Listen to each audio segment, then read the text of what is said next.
Alright guys, a quick one. Here, I'll detail how to sign out all devices on Netflix. So if at the end of this you found this helpful and informative, please don't forget to like and then subscribe. Now, the first thing you want to do is go ahead and open the Netflix application. Then go ahead and select your profile. Once you selected the profile, hang on. Click on My Netflix at the bottom right. Now, click on Menu at the top right.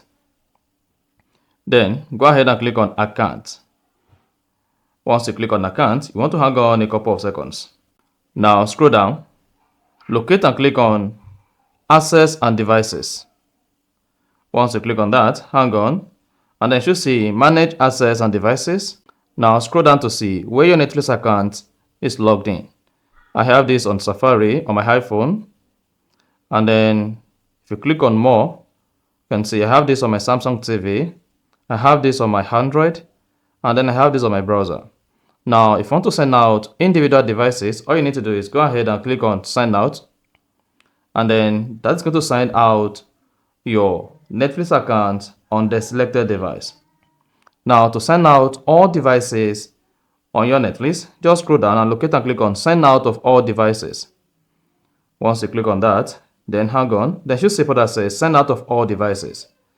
Now, go ahead and click on Sign Out. And this is going to sign your Netflix account out on all devices where your Netflix account is logged in. And then you are good. So, that's exactly how to sign out of all devices on Netflix. If you found this offer informative, please don't forget to like and then subscribe.